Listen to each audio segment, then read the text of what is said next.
कहते हैं कि लरी काई जहां जहां फिरई तह तह संग उड़ाऊं और जूठन परे अजिरमह सोई उठाई करी खाऊं। और राम जी भोजन करके जो फेंक देते, जूठा गिर जाता, उसी को काकभूषुंड जी चुन लेते, कौआ है, और वही खा करके मगन रहते और भगवान की लीला को देखते। राम जी के जो भक्त काकभूषुंड हैं,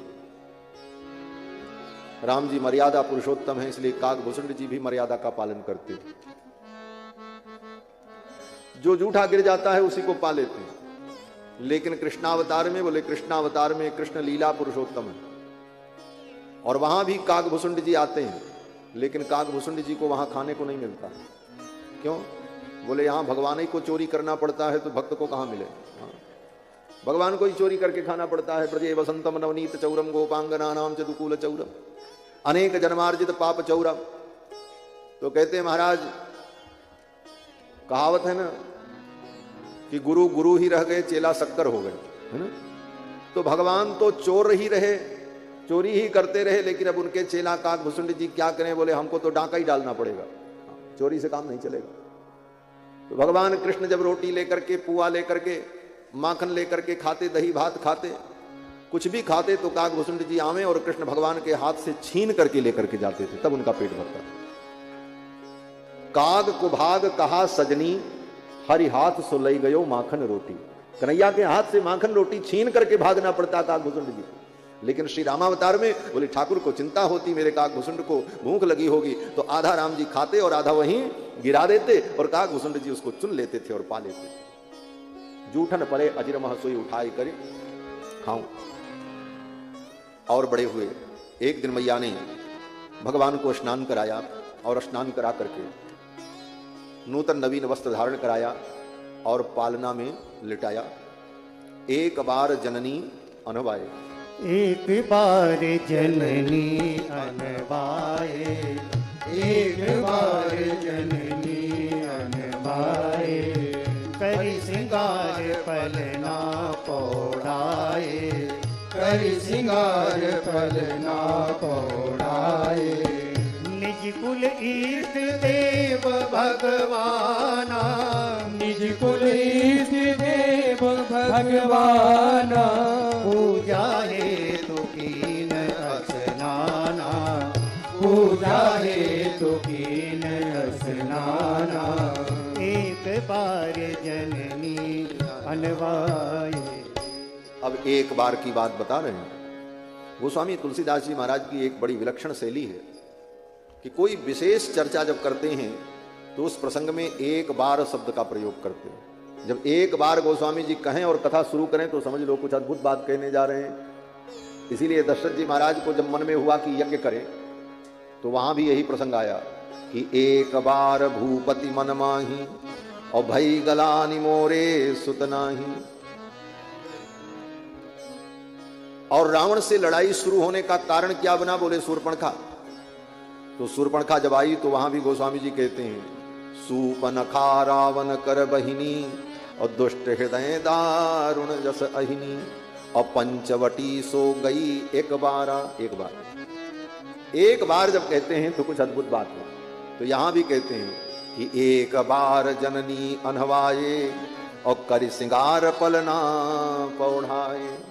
मैया ने लाला को स्नान कराया और पालना में पौढ़ा दिया श्रृंगार करके, और भगवान का पूजन करना था। तो मैया ने फिर स्नान किया, कपड़ा बदला और फिर पूजा करने गई। बच्चे की सेवा करने के बाद फिर स्नान ध्यान करके ही पूजा में जाना चाहिए, क्योंकि बच्चा तो शरीर पर मलमूत्र इत्यादि भी करता रहता है। तो मैया ने पुनः स्नान किया, पूजा हेतु कीन स्नाना, और फिर अपने कुल देवता रंगनाथ भगवान की पूजा की। वही रंगनाथ भगवान जो यहाँ तिरुचिरापल्ली में कावेरी नदी के मध्य में विराजमान है। ये रंगनाथ भगवान अयोध्या के कुल देवता। मां कौशल्या ने पूजन किया रंगनाथ भगवान का, और पूजन करने के बाद भोग लगाया, 56 भोग अर्पित किया। भगवान को भोग लगाओ तो भाव से लगाओ। घर में लोग पूजा करते हैं तो भोग क्या लगाते? बोले इतनी बड़ी चांदी की कटोरी में 4 मिश्री और 4 काजू रख दिया और 4 किशमिश, बोले भगवान भोग लगा दिया। बोले अपने तो थाली भर खाए और भगवान को इतना खिलाए।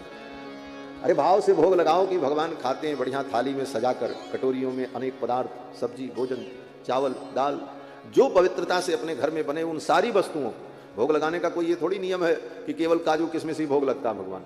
आप जो खाते हो सब भगवान को भोग लगाओ, लेकिन शर्त यह है कि आप वही खाओ जो भगवान को भोग लगाने के योग्य हो, मनमाना नहीं। जो भगवान को भोग लगाने के योग्य हो वही हम खाएंगे, ये नियम होना चाहिए। इसीलिए वैष्णव का नियम होता है हम होटल का नहीं खाएंगे, हम अपवित्र वस्तु नहीं खाएंगे, अपवित्र व्यक्ति का बनाया नहीं खाएंगे। क्यों? बोले हम वही खाएंगे जो भगवान को भोग लगेगा, और जो भगवान को भोग लगेगा वो पवित्र होना चाहिए, शास्त्र सम्मत होना चाहिए। इसलिए भगवान को भोग लगा करके पाने से व्यक्ति माया को जीत लेता है। श्रीमद् भागवत महापुराण में वेद व्यास जी कहते हैं, उच्छिष्ट भोजिनो दासाह तब मायाम जये मही। जो भगवान को भोग लगा करके प्रसाद पाता है वो माया को जीत लेता है। ये उद्धव जी कह रहे हैं। भगवान की माया को जीतने का सरल तरीका यह है कि अगर तुमसे भजन नहीं होता, कुछ नहीं होता, तो नियम बना लो हम वही खाएंगे जो भगवान को भोग लगेगा, और बिना तुलसी डाले, बिना भगवान को भोग लगाए मत खाओ। फिर देखो माया को जीत लोगे। तुम ही निवेदित भोजन करही प्रभु प्रसाद पटभूषण। इसलिए वैष्णव भगवान को पहले भोग लगाता है तब पाता। एक बड़ी सुंदर कथा है पद्म पुराण में, चक्रिक भील की कथा है। चक्रिक नाम का एक भील था,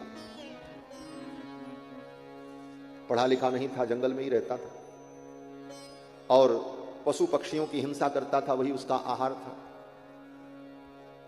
लूटपाट भी कर लेता था कभी कभार, यही सब उसका काम था। जंगल में रहने वाले वन के लोग, जंगली लोग। एक दिन कहीं वो इसी प्रकार जा रहा था तो एक कोई महात्मा प्रवचन कर रहे थे। प्रवचन में उसने सुना कि पाप का परिणाम भयानक है, पाप पुण्य क्या है ये उसे समझ में आया, और भगवान को प्राप्त करना चाहिए, भगवान की प्राप्ति ही जीवन का परम लक्ष्य है।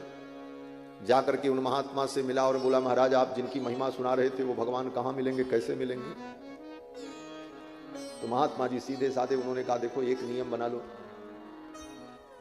जो कुछ खाओ भगवान को भोग लगा करके खाओ, बिना भोग लगाए मत खाना, तुमको भगवान मिल जाएंगे। नियम बता दिया। अब वो चक्रिक भील कोई भी कंदमूल फल ले आवे, कुछ भी ले आवे, तो पहले अपने भगवान को भोग लगावे तब खाए। ऐसे ही करते करते बहुत दिन बीत गया। एक दिन उसका स्वास्थ्य बिगड़ गया, 3 दिन तक बिस्तर पर पड़ा रहा। तीसरे दिन जब स्वास्थ्य थोड़ा अनुकूल हुआ तो वो उठा और उसने सोचा मैं अपने भगवान को क्या भोग लगाऊं, 3 दिन हो गया भगवान को भोग नहीं लगाया।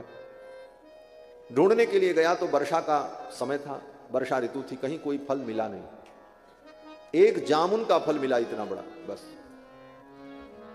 तो सोचा इस जामुन फल को ही भोग लगावें, लेकिन गुरुजी ने एक नियम बता दिया था, देखो भगवान को अच्छी वस्तु भोग लगाना, मीठी वस्तु भोग लगाना। तो जाति का तो भील था, उसने सोचा ये जामुन मीठा है कि खट्टा है ये कैसे जाने, और एक ही जामुन थी। बोले अब उस एक जामुन को अगर स्वाद लेने में वो खा ले तो फिर भोग क्या लगाता। तो उसने सोचा कि ऊपर की डंडी तोड़कर जीभ से इसको जरा इसका स्वाद जान ले, मीठा है कि खट्टा है, तब भगवान को भोग लगावे।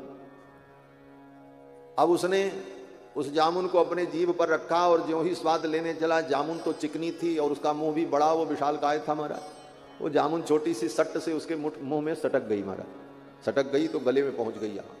अब वो घबरा गया, भगवान को बिना भोग लगाए कोई वस्तु गले के नीचे चली गई तब तो हमारा नियम टूट जाएगा। निकालने की कोशिश की लेकिन वो निकला नहीं, तो उसने अपने गले को यहीं पकड़ करके दबाया। तावत सब्बेन हस्तेन गल रंध्रम बबंध सह।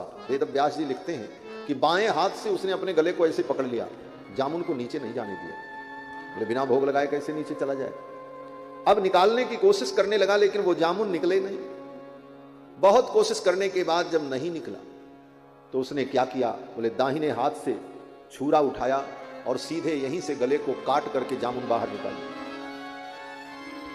और निकाल करके उस जामुन को धो करके अपने भगवान के सामने रखा भोग लगाने के लिए। और रक्त की धारा बहने लगी, शरीर शिथिल होने लगा और ये स्थिति हुई कि अब गिरेगा, अब गिरेगा। और ज्यों ही वो गिरने लगा तब तक भगवान नारायण प्रकट हो गए, अपने दोनों हाथों में उसको संभाल लिया। भगवान प्रकट हो गए, अपने दोनों हाथों से उसको संभाल लिया। भगवान के कर कमल का स्पर्श होते ही वो घाव तो सब ठीक हो गया। शीतल सुखद छाह जहीं कर की मेटत शाप ताप माया। भगवान के शीतल कर कमल का स्पर्श होते ही वो तो स्वस्थ हो गया। भगवान प्रसन्न हो गए। भगवान ने कहा मांगो वरदान क्या चाहिए, कहो तो मैं तुमको ब्रह्मा बना दूं आज ही। ब्रह्मत्वम वा शिवत्वम वा, भगवान ने कहा मैं तुमको ब्रह्मा बना दूं। ये ब्रह्मा जी जो हैं इनको आवश्यक सेवा निवृत्ति दे दी जाए, इनको रिटायर कर दिया जाए। और कहो तो शंकर जी का पद तुमको दे दें। शिवत्वम वा, शिव जी हमारे प्रेमी हैं, उनको हम कह देंगे जाओ कैलाश में भजन करो, आपकी गद्दी पे ये बैठेगा। भगवान तो भगवान है, कुछ भी कर सकते हैं। ब्रह्मत्वम वा शिवत्वम वा विष्णुत्वम वापि दीयते, भगवान ने कहा कहो तो मैं तुमको आज अपना ही पद दे दूं। हाँ, मैं विष्णु हूं, ब्रह्मांड का पालन करता हूं, कहो ये गद्दी मैं तुमको सौंप दूं, तुम ही विष्णु बनकर के बैठ जाओ। ऐसी सेवा तुमने की। भगवान ने कहा यतो निज गलम छित्ता मम संतोषणम कृतम, अपने गले को काट करके तुमने मुझे संतुष्ट कर दिया। बिना भोग लगाए भगवान को जो व्यक्ति भोजन करता है ना, वो पाप खाता है। भगवान को अगर समर्पित नहीं किया और आप खा रहे हो तो आप पाप खा रहे हो। आपसे अच्छे, उन तथाकथित हिंदुओं से अच्छे तो वो हैं जो अपने ईश्वर को किसी न किसी रूप में भोजन को अर्पित करके तब ग्रहण करते हैं। एक किताब मैंने पढ़ी थी, भोजन के आदाब, एक मौलवी साहब थे, उनकी लिखी हुई किताब भोजन के आदाब। आज भी मेरी लाइब्रेरी में वो पुस्तक है। बहुत सारी किताबें हैं ऐसी, तालिमुल इस्लाम, कस्सुल अंबिया, कुरान का तर्जुमा, सब एक बार देखा है। उसी क्रम में एक किताब पढ़ी हमने, खाने के आदाब। और उस खाने के आदाब में जो लिखा है, अच्छी बात कोई भी व्यक्ति कहे तो उसको विचार करना चाहिए। उस पुस्तक में जिसने लिखा है उसने कहा है कि तुमको जो कुछ मिले भोजन खाने के लिए, ईश्वर ने तुमको दिया है, ईश्वर की कृपा से तुम्हें मिल रहा है, तो भोजन तुम्हारे सामने आ जाए तो एक बार उस ईश्वर का स्मरण करके उसे समर्पित कर दो और भावना करो कि तूने दिया है, तेरा तुझको अर्पण। और ऐसा भाव करने के बाद तब उस भोजन को खाओ। इसी का मतलब भोग लगाना है, यही तो भोग लगाना है और क्या। भगवान तुम्हारा दाल रोटी भात थोड़ी खाते, दाल रोटी चावल भगवान नहीं खाते, तुम्हारा भाव खाते हैं। हाँ, लेकिन तुम भगवान को भाव नहीं खिलाते, तुम स्वयं भाव खाने लगते हो। हाँ, भाव मत खाओ, ठाकुर को भाव से खिलाओ, भगवान को भाव से भोग लगाओ। भाव का भूखा हूं मैं, भाव ही बस सार है, भाव से मुझको भजे जो भव से बेड़ा पार। भाव बिन सुनी पुकारे मैं कभी सुनता नहीं, भाव की एक टेर ही करती मुझे लाचार। भाव से भगवान को भोग लगाना है, तुलसी डालो और भाव यही हो। ये नहीं कि जैसे तैसे बनाया और ले जाकर के रख दिया भगवान को। बनाते समय भी भाव हो भगवान को भोग लगाना, परोसते समय भी भाव हो भगवान को भोग लगाना, लेकर के भगवान के सामने जब जाएं तब भी भाव हो भगवान के लिए ले जाए, और उसी भाव से भगवान के सामने रख करके तुलसी दल डाल करके भोग अर्पण करना, फिर उसे प्राण पाना, यही भक्ति है। और भगवान को अर्पण करके अगर नहीं खाया तो आप पाप खा रहे हो।